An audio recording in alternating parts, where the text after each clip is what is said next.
Mom and Dad. Are they? They're alive. Merely unconscious. We're getting them out of here, and we're all leaving now. Ovidius handed us our phones back. Had a feeling you'd like to see these again also. Whoa, hold on. We're just supposed to fucking leave? That isn't gonna help shit. Croven, you know what happens if we leave? They just take us prisoner all over again. We are outnumbered here, Croven. Shut up! And stop calling me Croven! Ain't it supposed to be boss to you? What are you trying to do? Put everyone in danger? You told me my job was to protect them, right? But that's exactly what I'm going to do. Good. Then do it. Protect them for the moment, but I'm going to ensure they won't need protection anymore. Croven! God. Mary. Are you okay? I've never seen Croven so fired up before. Even when he was angry or frustrated, it wasn't like this. Never like this. Come on, let's get out of here. Leave? While Croven's still in here? If he wants to get himself killed, then I can't stop him. It's like he said, he's my boss, and my order is to protect you first and foremost. We can't leave.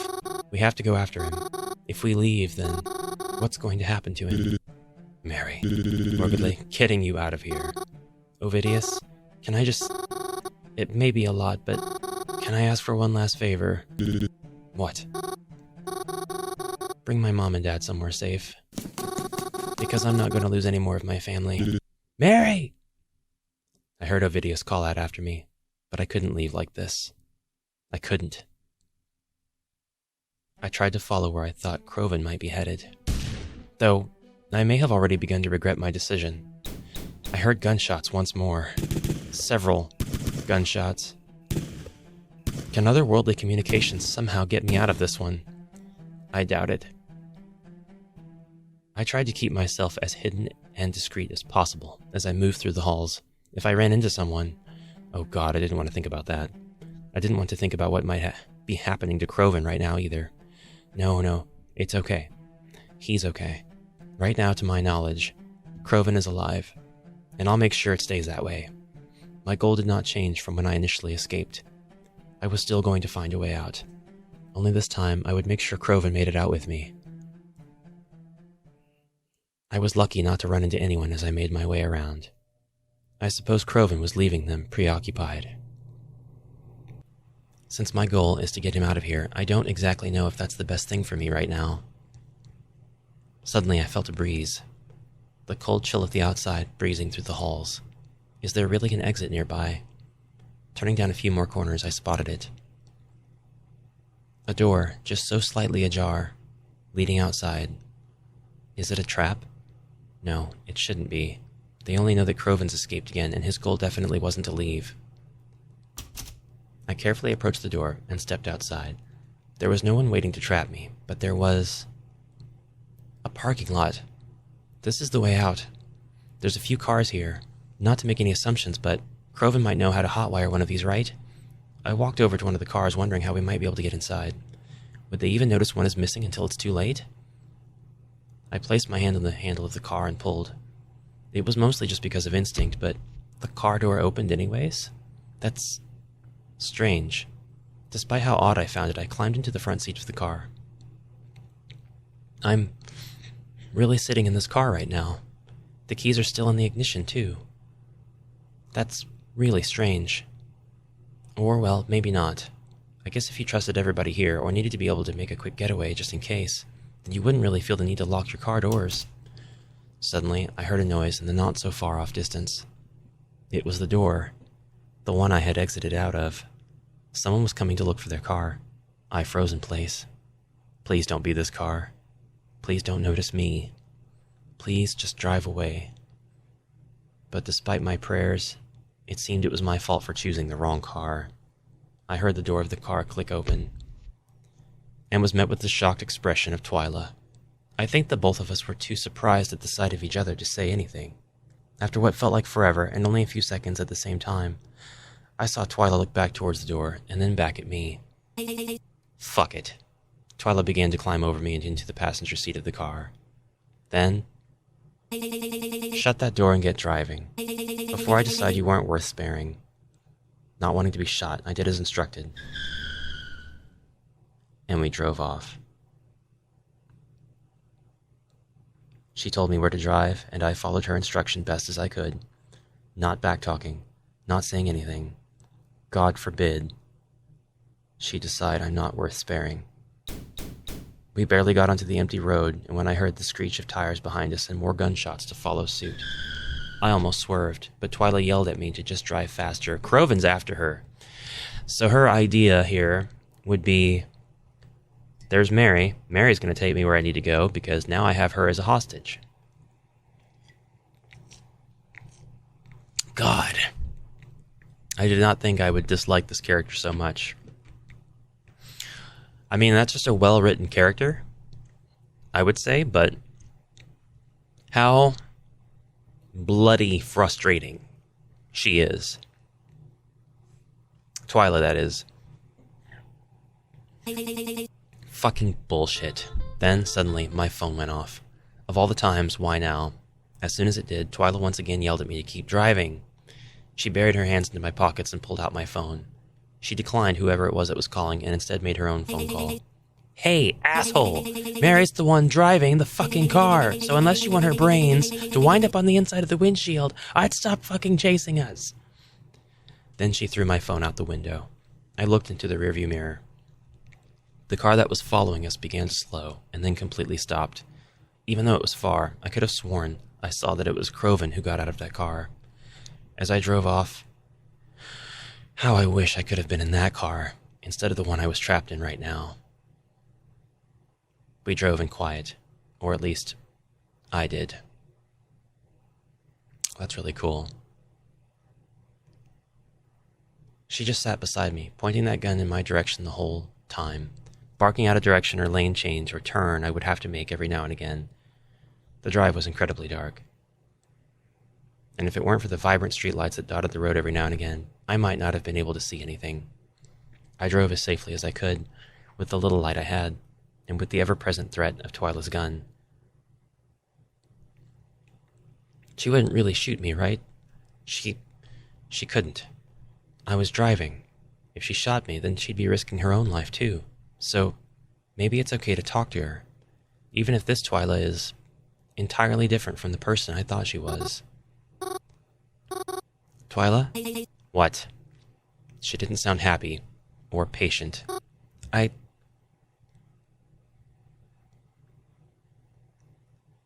We'll be more direct. Who are you? That's a stupid question. Who are you? Who is anyone? Does it matter? It doesn't change anything of right now. I can't even fathom. Why would you want to do something like this? Like what? Like kidnapping my family. Oh, don't take it so personally. It doesn't matter if it was you or him or anyone else. You're all just sticks in the same campfire. It was merely a means to get ahead. The opportunity was available to me and I took it. It was never about you. Twyla. Are you going to kill Croven? Turn at this right. I followed suit. The traffic light was green, so I just sped through before it could change again. I haven't seen a single other car on these roads. To answer your question, it was the plan. Wipe him out and then be done with it already. He's been causing us so much trouble after all. Wouldn't it be easy to just have him out of the way? But then I realized if I could control him, it'd be much more worthwhile than killing him. So I've kept him alive. Is that why you kidnapped him? No. It's why I've kidnapped you. We continued to drive for a long, long time. As we did, I noticed the surroundings start to become more familiar. And before too much longer, I realized we were entering Blackwood once again. Twy, keep driving until I tell you to stop. I did as she instructed. I drove slower, following her increasingly confusing instructions. Turn right, then left, then straight, then left again, until she had me park the car on an unfamiliar street. She then got out of the car, but pointed her gun at me the entire time. I guess it was in case I tried to escape. She opened up my door and grabbed me by the wrist. Oh my God, that's kind of terrifying. Kind of more amusing, but That's only if we didn't know who she was to begin with. Get up. As soon as I exited the vehicle, Twyla began running with me in tow.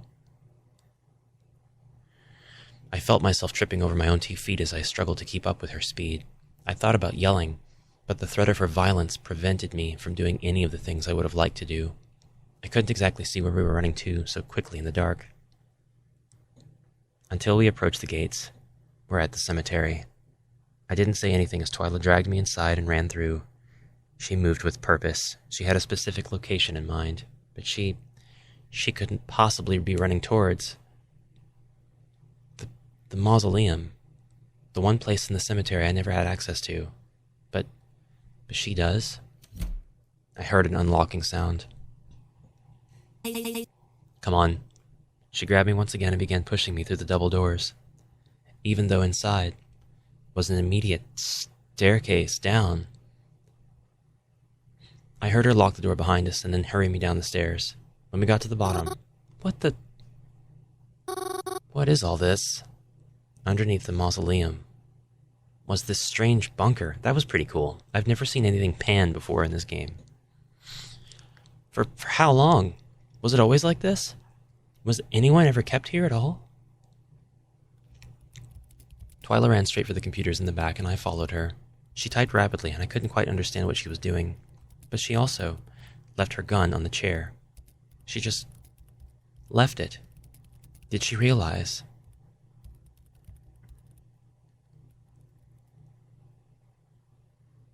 Take the gun. Before she could realize what she did, I picked up the gun from the chair. She turned to face me as I pointed it at her. Oh, and what do we have here? Twyla, I can't let you do this. What's that? You can't let me do this. What are you going to do?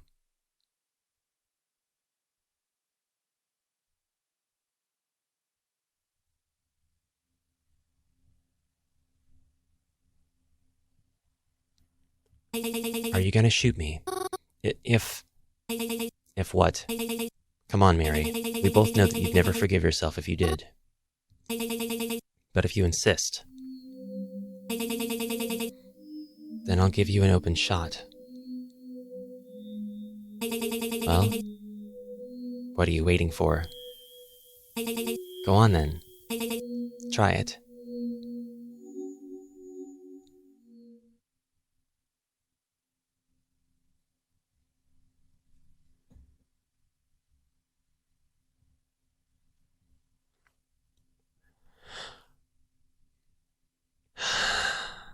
I think even if we select to shoot her, the outcome will be the same. The safety's probably on anyway.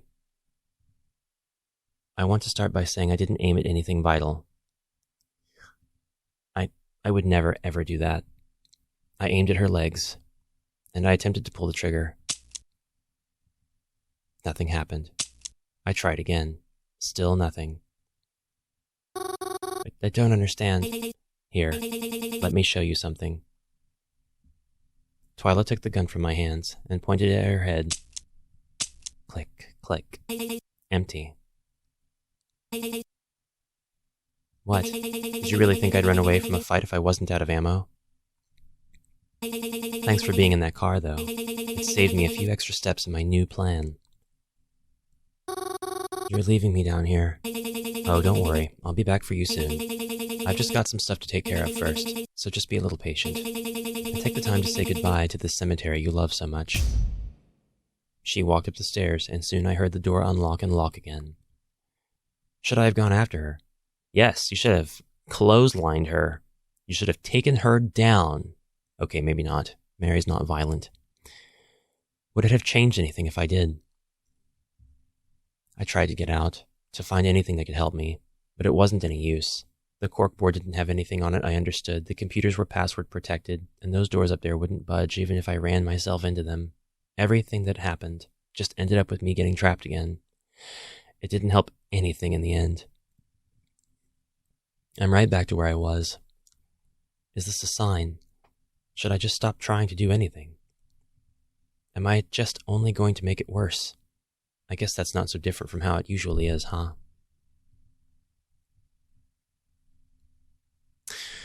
So, I don't think Reginald's going to magically appear to help us out of this one. But I wonder if our ability will come in handy now.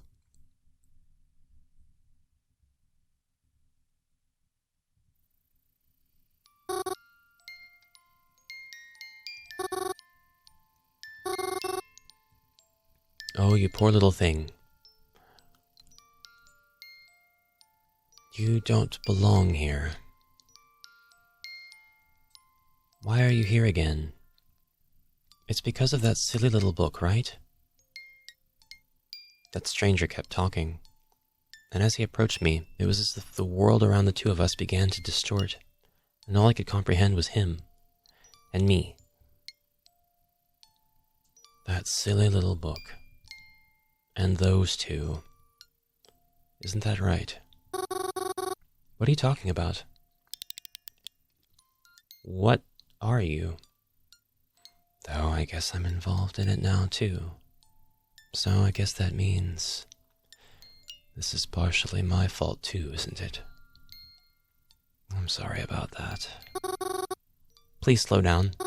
I'm having trouble understanding. That's right. I'm going off on a tangent. Forgive me. I often forget what it's like to talk to people. I just wanted to offer you some help. Get you out of this little predicament you're in. Help? You can help me? But how? This is just a dream. Nothing here can change what's happening out there. Oh, I wouldn't be so sure about that. Don't you believe that anything is possible? By now, you've surely seen it for yourself. Then, how do you plan to help me? That is a secret. But I can promise you I can make it happen. It just needs a bit of a push, that's all. A push. I just need a little bit more power to be able to make it happen. And this power you have, I think it should do just fine. Huh? What do you mean? Your ability to travel to this world. Receive glimpses of it from the outside. If you give it to me, I can help you in exchange.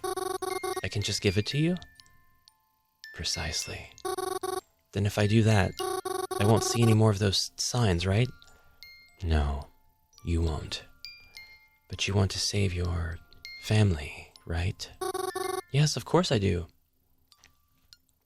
Then, do we have a deal?